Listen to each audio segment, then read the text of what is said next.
Mano-mano na naman tayo sa pagdilig ng ating mga tanim dito mga bossing dahil medyo mahaba na naman ang init dito sa ating lugar mga bossing. So yan mga bossing, bagong tanim natin itong talong mga bossing, kailangan talaga ng dilig ito mga bossing. So good morning mga bossing. Mga dalawang araw na walang ulan kaya ito mano-mano natin diligan ito ang tanim natin Ito yung bagong tanim natin na talong mga bossing. Yan. Dapat tayo mag-igib para mag-dilig. So ayan mga bossing, kahit medyo malayo yung kinukuha na natin ng tubig, kailangan nating magdilig talaga mga bossing para mapakinabangan itong ating mga tanim dito mga bossing. Tulong kasi yung ating sideline rito sa paghahanap buhay mga bossing, sa bukid lang talaga mga bossing. So kailangan magtanim ng magtanim mga bossing. So hindi tayo dapat magsawa sa pagtanim ng magtanim mga bossing at magtrabaho araw-araw dito sa ating bukid. Exercise to mga bossing, maaga pa Yan, maganda to. Darating din ang araw mga bossing na baka paboran din naman tayo ng panahon na tayo na may papaldo dito mga bossing. So yan yung ating pinagkukuhanan ng tubig dyan mga bossing sa may drum mga bossing Mag-i-stock tayo ng tubig galing sa gripo ito mga bossing. Dahil itong ating area mga bossing ay walang patubig ito o irrigation Talagang tubig ulan lang talaga dito mga bossing. Kaya ang tanim natin dito ay pomelo, saging, nyog mga bossing. Saka siningitan lang natin ng ating gulay na talong mga bossing. Dahil ito lang yung mas matibay sa init mga bossing na tanim mga bossing.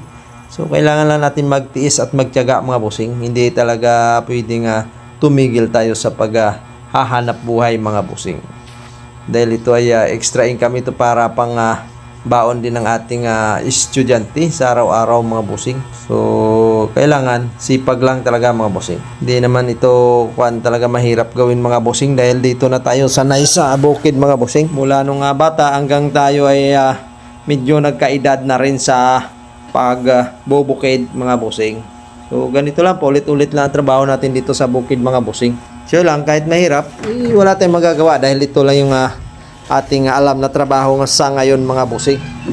Yan ang ating talungan mga bossing Pero mayroon tayong tanim na mga bossing na nagbubunga na rin mga bossing. Yan dyan sa kabila na yan mga bossing. So ayan, nilagyan lang natin ng hose yung ating drum yan mga bossing para pandilig. Pero mabilis mawala kasi itong ating talong Parang mahina siya magbunga. Siguro dahil sa maraming puno.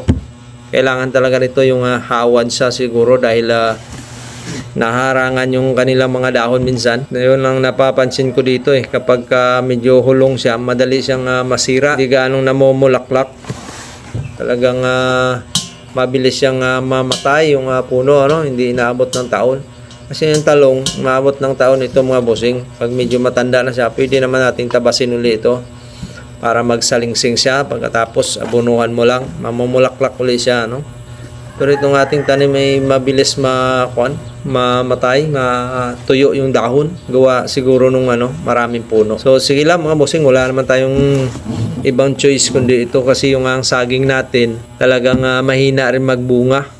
Talagang pang konsumo, pang merienda. Kasi pag inabot siya ng init, bigla siyang natutuyuan ng mga bunga, nangingitim, saka maliliit. So at least mayroon tayong mga merienda kapag may bunga sila mga bossing Hindi rin naman masasayang. Kaya lang unti-unti ko na rin tinatabas ito para itong ating pumilo ay makabuylo ng gusto. Dahil mayroon na rin mga bunga itong ibang pumilo natin mga bossing. Malapit na natin pabungahin lahat ito mga bossing sa isang mga next year, pwede na po ito. Kasi medyo maliit pa yung mga puno ng ating pumilo. Hindi sila sabay-sabay lumaki Dahil nga sa lupa natin dito, kapag medyo mahaba-haba ang init, talagang yung lupa, siksik siya, parang simento. Pero pag naulan naman, biglang putik, tapos medyo malambot siya. Malagkit ang lupa. Tinatawag dito na lupa na Dalipi ang tawag dito. Kaya ang lugar na ito ay Dalipi, Barangay Dalipi. So ayan mga bossing, yung ating mga tanim-tanim dyan mga bossing. So sa mga kapwa ko taga Bukid, shoutout po, good morning po. Maagang exercise ito mga bossing. Maganda rin naman sa katawan itong araw-araw ay nandito tayo makapagpapawis sa ating mga tanim mga bossing. So yan lang mga bossing yung ating hanap buhay dito. Sana suportahan nyo itong ating page na aking YouTube channel na Reggie Pandan. Paki-subscribe naman mga bossing. Shoutout sa inyo dyan kung saan mang makarating itong aking video. Good morning sa inyo mga kaibigan natin, mga bagong kaibigan, yung mga nagko-comment minsan. So kumusta po kayo?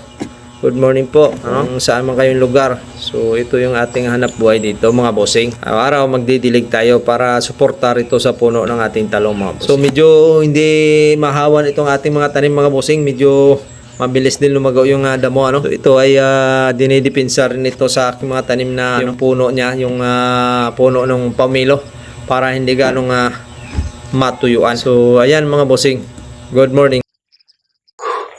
So ayan mga bossing, natapos na natin kadilig itong ating tanim na talong mga bossing.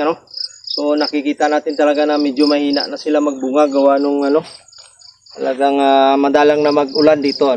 Kaya pahirapan po ang pagdilig natin dito mga bossing dahil malayo yung pinagkukunan natin ng tubig. So maraming salamat mga bossing sa suporta nyo sa aking YouTube channel. Sana marami pang mag-subscribe. Malaking tulong po sa amin mga bossing ang katulad nitong pag-like and share ninyo sa aming ginagawa rito sa bukid mga bossing. Maraming salamat po. Good morning.